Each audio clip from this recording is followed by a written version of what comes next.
यार, हिस्ट्री होती है ना, एक मजेदार स्टोरी टेलर की तरह। ये हमें उन दिनों में ले जाती है जब कहानियां सिर्फ कहानियां नहीं थीं, बल्कि जीवन का हिस्सा थीं। राजा रानियों की, लड़ाई झगड़ों की, बड़े बड़े साम्राज्यों की कहानियां सुनाती है।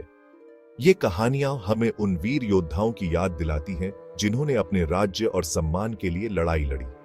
लेकिन कभी कभी ये फुसफुसाती भी है।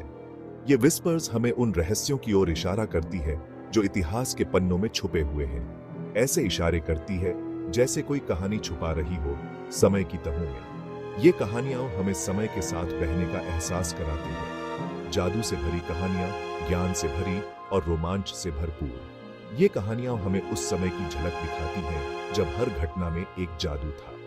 ये फुसफुसाहट, ये अनकही कहानियां, यही तो हिस्ट्री को असली मजा देती हैं। ये हमें उन अनकहे पहलुओं से रूबरू कराती हैं जो किताबों में नहीं मिलते। आज हम ऐसी ही एक फुसफुसाहट सुनेंगे, एक ऐसी कहानी जो समय के साथ धुंधली हो गई है लेकिन आज भी जीवित है। एक राजा की कहानी, विक्रमादित्य। कोई मामूली राजा नहीं, बल्कि एक महान राजा। उनकी महानता की कहानियां आज भी गूंजती हैं। वो मशहूर तो थे ही, लेकिन उनकी कुछ कहानियां, कुछ राज ऐसे हैं जो हर कोई नहीं जानता। ये राज हमें उनके व्यक्तित्व की गहराई में ले जाते हैं। और यकीन मानो, ये कहानियां बहुत ही अलग हैं। ये कहानियां हमें उस समय की सच्चाई से रूबरू कराती हैं। ये बस तारीखों और नामों की बात नहीं है यार, ये उन भावनाओं की बात है जो हर घटना के पीछे छुपी होती है। ये एक ऐसे राजा की कहानी है जो सिर्फ राजा नहीं था, वो एक प्रतीक था। एक ऐसा प्रतीक जो आज भी हमारे दिलों में जीवित है। न्याय का, ज्ञान का, उस समय का प्रतीक जब भारत अपनी चरम सीमा पर था। विक्रमादित्य का न्याय और ज्ञान आज भी प्रेरणा का स्रोत है। तो आराम से बैठ जाओ और चलो साथ मिलकर समय में पीछे जाते हैं। चलो उन कहानियों को फिर से जीते हैं। चलो खोज करते हैं विक्रमादित्य की कहानी, जो राजा सिर्फ एक राज्य पर नहीं, बल्कि अपने लोगों के दिलों पर राज करता था। उनकी कहानी हमें सिखाती है कि सच्ची महानता क्या होती है। जरा सोचो यार, प्राचीन भारत कोई भी समय नहीं, बल्कि एक ऐसा समय जब बहुत कुछ घट रहा था। व्यापार फल फूल रहा था, नए नए विचार आ रहे थे, और इन सब के बीच में थी उज्जैन। एक ऐसा शहर जो जिंदगी से भरपूर था, विद्या और संस्कृति का केंद्र। अब हर अच्छी कहानी को एक हीरो चाहिए होता है ना? हमारे हीरो हैं विक्रमादित्य। वो राजा बनकर पैदा नहीं हुए थे, बिल्कुल नहीं। उन्होंने इसके लिए मेहनत की थी। उन्होंने अपनी प्रजा के लिए, अपने राज्य के लिए लड़ाई लड़ी। उन्होंने चुनौतियों का सामना किया, बाधाओं को पार किया, और अंत में उज्जैन के सिंहासन पर अपना हीकू जताया। लेकिन यही कहानी खत्म नहीं होती, बिल्कुल नहीं। ये तो बस शुरुआत थी, क्योंकि विक्रमादित्य वो सिर्फ राजा बनकर संतुष्ट नहीं थे, वो एक महान राजा बनना चाहते थे, एक किंवदंती।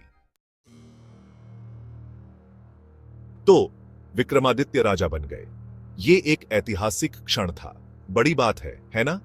एक ऐसा राजा जो न्याय और बुद्धिमत्ता का प्रतीक बन गया। राजा तो बहुत होते हैं, हर राज्य का अपना राजा होता है, लेकिन विक्रमादित्य वो अलग थे। उनकी पहचान उनके न्यायप्रियता और ज्ञान से थी। उन्हें महलों और ऐशो आराम से कोई मतलब नहीं था। वो सादगी में विश्वास रखते थे। उन्हें अपनी प्रजा की परवाह थी यार। वो हमेशा उनकी भलाई के बारे में सोचते थे। वो चाहते थे कि सबको न्याय मिले, अमीर हो या गरीब, कोई फर्क नहीं। न्याय सबके लिए समान था। ये बात दूर दूर तक फैल गई। उनकी न्यायप्रियता की ख्याति चारों ओर फैल गई। लोग दूर दूर से आते सिर्फ उनका न्याय पाने के लिए, और उनका दरबार वो हमेशा खुला रहता था। वो बस कानून और व्यवस्था की जगह नहीं था, वो एक विचारों का केंद्र था। वो तो एक तरह का विश्वविद्यालय था, जहां ज्ञान और कला का संगम होता था। कवि, विद्वान, कलाकार सभी उज्जैन आते, विक्रमादित्य के ज्ञान और उदारता से खींचे चले आते। वो सबके लिए प्रेरणा थे। लेकिन विक्रमादित्य की खास बात यह थी कि वो सिर्फ समझदार ही नहीं थे, बल्कि बहुत विनम्र भी थे। वो हमेशा दूसरों की सुनते थे। वो जानते थे कि उनके पास हर सवाल का जवाब नहीं है, इसलिए वो हमेशा सीखने के लिए तैयार रहते थे। इसलिए उन्होंने अपने आसपास राज्य के सबसे बुद्धिमान लोगों को रखा। वो हमेशा सलाह मशविरा करते थे। उनका मानना था सीखने में, आगे बढ़ने में, उज्जैन को ज्ञान और प्रगति का केंद्र बनाने में। वो हमेशा उज्जैन को महान बनाना चाहते थे। अब कहानियों के भीतर की कहानियों की बात करते हैं। विक्रमादित्य सिर्फ एक राजा नहीं थे, वो खुद में एक किरदार थे और उनके बारे में सबसे प्रसिद्ध कहानियों में से एक बेताल की कहानी। जरा सोचो, एक डरावना पेड़, एक लटकी हुई लाश और एक आत्मा, एक बेताल जो उसके अंदर कैद है। ये बेताल बहुत ही शरारती किस्म का था। उसे पहेलियां बुझाना, दिमाग घुमाने वाले सवाल, मतलब ऐसे काम बहुत पसंद थे। जब भी विक्रमादित्य बेताल को पकड़ने की कोशिश करते तो वो आत्मा उन्हें एक कहानी सुनाता, एक ऐसी कहानी जिसमें उलझन हो और आखिर में एक सवाल। और ये कोई आम सवाल नहीं होते थे यार, ये सवाल होते थे जिंदगी, मौत, नैतिकता, मतलब हर चीज के बारे में। अब विक्रमादित्य भी कम समझदार नहीं थे। वो बेताल की ज्यादातर पहेलियां बुझ लेते थे, लेकिन असली खजाना जवाब नहीं बल्कि कहानियां खुद थीं। उनसे उन्हें इंसानी स्वभाव के बारे में, अपने फैसलों के नतीजों के बारे में, राजा होने की जिम्मेदारी और गौरव के बारे में बहुमूल्य सबक मिले। यहीं से मेरे दोस्तों, नवरत्नों की कहानी शुरू होती है। ये 9 प्रतिभाशाली व्यक्ति थे, अपने अपने क्षेत्रों के विशेषज्ञ, जिन्होंने विक्रमादित्य के दरबार को 4 चांद लगा दिए। ये उनके सलाहकार थे, उनके दोस्त थे, उनके मार्गदर्शक थे। जरा सोचो यार, ऐसी टीम कौन नहीं चाहेगा। हर रत्न अपने साथ कुछ नया लेकर आया। कालिदास थे जो महान कवि थे, वराहमिहिर जो खगोल शास्त्री थे और अमर सिंह जो भाषा के विद्वान थे। ये अपने समय के सबसे प्रतिभाशाली लोग थे और ये सभी विक्रमादित्य की सेवा में थे। विक्रमादित्य और उनके नवरत्नों की वजह से उज्जैन बदल गया यार। अब ये सिर्फ एक शहर नहीं रहा, ये एक विचार बन गया। एक ऐसे भारत का विचार जो ज्ञान, कला और संस्कृति का प्रमुख केंद्र हो। इस समय को विक्रमादित्य का स्वर्णिम युग कहा जाता है। व्यापार फला फूला, दूर दूर से विद्वान सीखने आए और कलाओं ने नई ऊंचाइयों को छुआ। ऐसा लगता था जैसे पूरा शहर रचनात्मकता और नवीनता से भर गया हो। लेकिन बात सिर्फ प्रगति और समृद्धि की नहीं थी। विक्रमादित्य वो कभी भी आम आदमी को नहीं भूले। उन्होंने अस्पताल, मंदिर और यात्रियों के लिए धर्मशालाएं बनवाई। उन्होंने यह सुनिश्चित किया कि सभी को भोजन, पानी और आश्रय मिले। उन्होंने करुणा और समझदारी से शासन किया, हमेशा अपनी प्रजा की जरूरतों को पहले रखा। हर चीज का अंत होता है, स्वर्णिम युग का भी। लेकिन विक्रमादित्य की कहानी वो उनकी मृत्यु के साथ खत्म नहीं होती। यह कहानियों, किंवदंतियों, समय की फुसफुसाहट के माध्यम से जारी रहती है, जिन्होंने उनकी याद को सदियों तक जिंदा रखा है। वो एक प्रतीक बन गए यार, नेतृत्व के सभी अच्छे और न्यायप्रिय गुणों का प्रतीक। आज भी लोग विक्रमादित्य के न्याय, उनके ज्ञान, उनकी करुणा के बारे में बात करते हैं। उन्होंने एक उच्च मानदंड स्थापित किया, भविष्य की पीढ़ियों को दिखाया कि एक असली नेता होना क्या होता है। उनका शासन समाप्त हो गया होगा, लेकिन उनका प्रभाव वो तो अलग ही बात है। यह हमारी संस्कृति में, हमारे मूल्यों में, हमारे इस विचार में है कि भारत क्या प्रतिनिधित्व करता है। अब तुम सोच रहे होगे जाकिर भाई, ये सब तो ठीक है, लेकिन क्या ये सच है या ये बस एक और सोने से पहले की कहानी है? और यही तो इतिहास की बात है, कभी कभी रेखाएं धुंधली हो जाती हैं। क्या सब कुछ ठीक वैसे ही हुआ जैसे कहानियां बताती हैं? हो सकता है नहीं, लेकिन क्या इससे वाकई कोई फर्क पड़ता है? महत्वपूर्ण यह है कि इन कहानियों का हमारी संस्कृति पर, हमारी कल्पना पर क्या प्रभाव पड़ा है।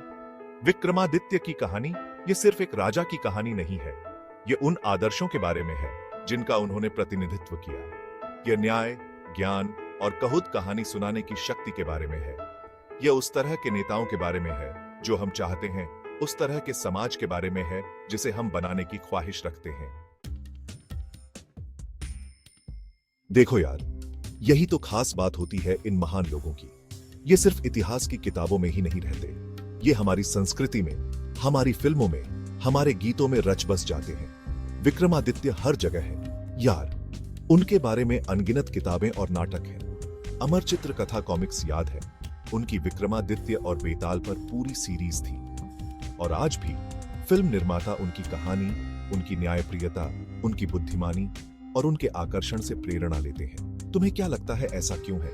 ऐसा इसलिए है क्योंकि उनकी कहानी हमारे साथ जुड़ती है। यह हमारे अंदर छिपी किसी गहरी चीज से जुड़ती है, एक न्यायप्रिय और समानता वाले समाज की लालसा, ऐसे नेताओं की लालसा जो बुद्धिमान और दयालु हों। तो बस यार, यह कहानी हमें समय के उस दौर में ले जाती है जब हर चीज में एक अलग ही जादू था। ये थी विक्रमादित्य की कहानी, राजा, किंवदंती, स्वर्णिम युग का प्रतीक। उनकी महानता और उनके कार्यों की गाथा आज भी जीवित है।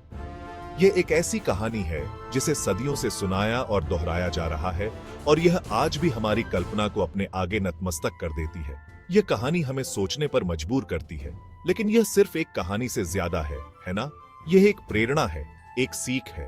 यह अच्छे नेतृत्व की शक्ति, ज्ञान और बुद्धिमत्ता के महत्व और एक ऐसे राजा की स्थायी विरासत की याद दिलाती है जिसने सिर्फ एक राज्य पर ही नहीं बल्कि अपने लोगों के दिलों पर भी राज किया।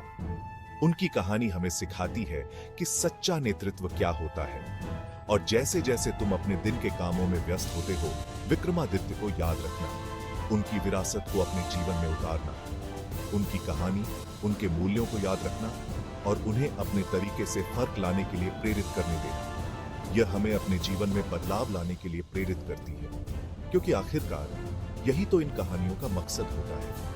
यह हमें सोचने और समझने पर मजबूर करती है। यह हमें बेहतर बनने, बेहतर करने, अपना खुद का स्वर्णिम युग बनाने के लिए प्रेरित करने के लिए होती है।